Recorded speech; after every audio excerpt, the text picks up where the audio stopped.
Hello दोस्तों, मेरे YouTube channel पे आकर्षित कहानियाँ में आप सभी का स्वागत है। तो आज हम शीतला माता की बहुत ही अद्भुत कहानी लेके आए हैं, जिसे आप कथा भी कह सकते हैं।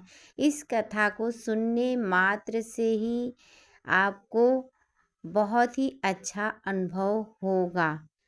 तो कथा सुनने से पहले एक बार दोनों हाथ जोड़ के बोल दीजिए, शीतला मैया की जय। चलिए कहानी को शुरू करते हैं।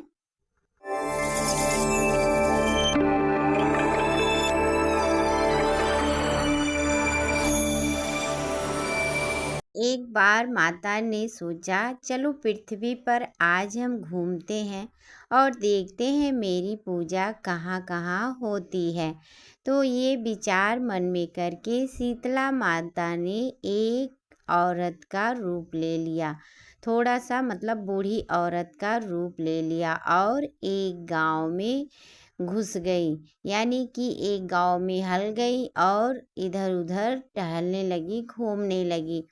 तो जब गांव में चारों तरफ वो घूम रही थी अंदर, तो एक गांव के मतलब एक घर के सामने जब पहुंची, तो वहां से एक औरत ने ऊपर से चावल का उखौलता हुआ पानी उनके ऊपर डाल दिया और शीतला माता जलने लगी। उनका पूरा शरीर जलन करने लगा।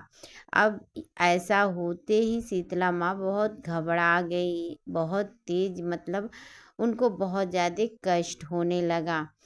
अब ये ऐसे ही कष्ट झेल रही थी और इधर उधर घूम रही थी, लेकिन उनकी मदद किसी ने नहीं की।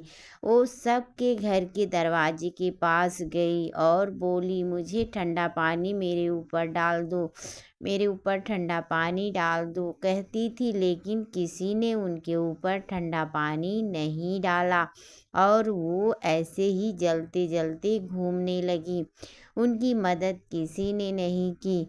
पूरा गांव जब उसने घूम लिया, तो एक घर बाकी था, जो कि वो पूरे गांव में बहुत ज़्यादा गरीब था। यानी कि वो जो घर था वो बहुत ही गरीब परिवार से था। उसमें एक बूढ़ी मैया रहती थी और उसमें कोई नहीं रहता था, तो इसीलिए वहाँ लोग बहुत कम जाते थे।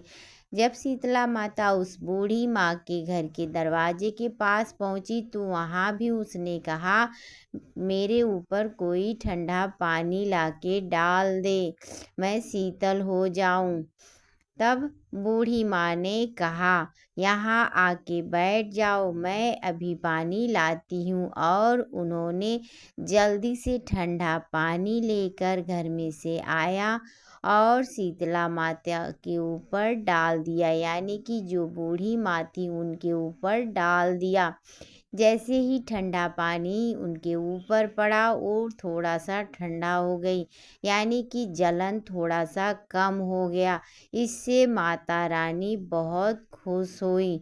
अब माता रानी वहाँ खड़ी खड़ी ही अपना रूप बदलते ही जब बूढ़ी माँ ने देखा शीतला माता को इस तरह से सुंदर स्त्री, तो वो बहुत घबरा गई और बहुत ज़्यादा खुश हुई। तो शीतला माता ने कहा, आप घबराओ नहीं, मैं शीतला माता हूँ और मैं इस गांव में आई थी घूमने, परीक्षा लेने की मेरा पूजा कौन कौन करता है। तो यहाँ आके मुझे पता चला कि मेरा पूजा कोई नहीं करता है। मैं सबके घर के दरवाजे के पास गई, लेकिन मेरा मदद किसी ने नहीं किया, मेरे ऊपर किसी ने ठंडा पानी नहीं दिया। और यहाँ आई तो तूने मुझे ठंडा पानी से नहलाया, जिससे मेरे शरीर का तापमान कम हुआ, जलन कम हुआ। और वो ऐसा कहते ही बहुत ज़्यादा खुश हो गई। तो बूढ़ी माँ को दर्शन दिया। अब बूढ़ी माँ दर्शन देखते ही यानी कि माता का दर्शन पाते ही वो सोच रही है कि मैया को कहाँ मैं बैठाऊँ, क्योंकि वो गरीब थी तो उसके पास कुछ सुविधा नहीं था। तो बोली हम आपको कहाँ बैठाएं, मुझे कुछ समझ में नहीं आ रहा है। तो शीतला माता ने चारों तरफ नज़र दौड़ाई और बाहर देखा एक गधा खड़ा है, क्योंकि बूढ़ी माँ ने एक गधा पाल रखा था। तो शीतला माता गई, उस गधे के ऊपर बैठ गई और एक हाथ में झाड़ू और एक हाथ में वही गगरा लिए बैठी थी, जिसमें वो बहुत ही सुंदर लग रही थी। तो शीतला माता वहाँ बैठ गई तो मैया उन्हें देखती रह गई। जो बूढ़ी माँ थी वो बहुत ज़्यादा खुश हो गई। तब वो रोने लगी, खुश होते ही रोने लगी। तो शीतला माँ ने कहा कि क्यों रो रही हो अब? तो उसने कहा मैं बहुत गरीब हूँ और मेरे पास कुछ भी नहीं है कि मैं आपको खिलाऊं या कुछ मतलब अच्छे जगह बैठाऊं। हाँ, रात का बासी चावल बचा है, मैं वही लाके आपको खिला देती हूँ।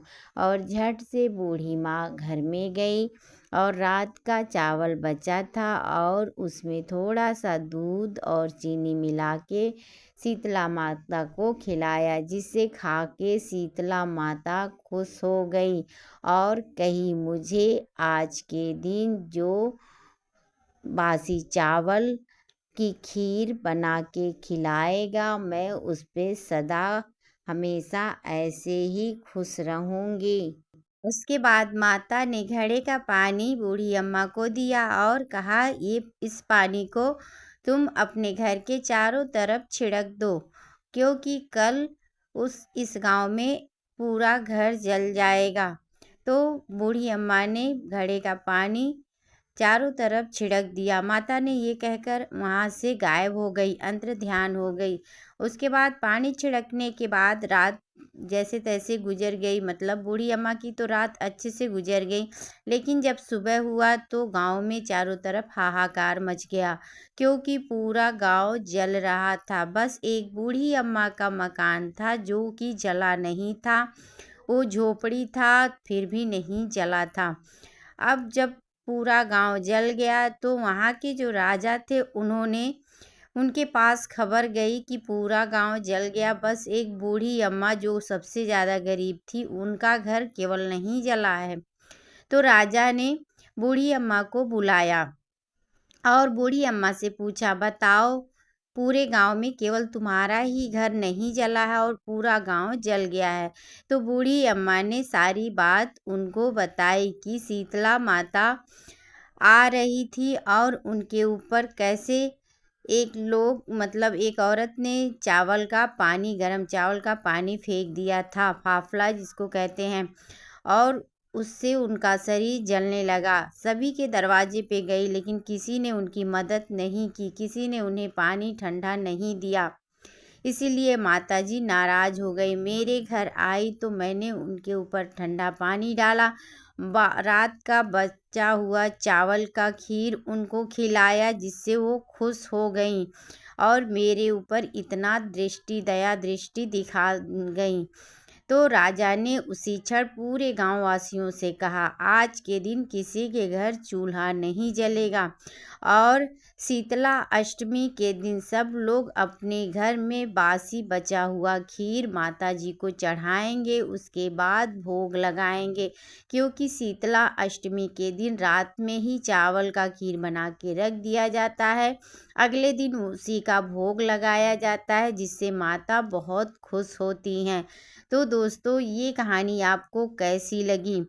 कहानी अच्छा लगे तो चैनल को लाइक शेयर सब्सक्राइब करना बिल्कुल मत भूलिए और कमेंट में एक बार ज़रूर लिख दीजिएगा जय शीतला मैया। चलिए फिर अगली कहानी में मिलते हैं, तब तक के लिए जय शीतला मैया।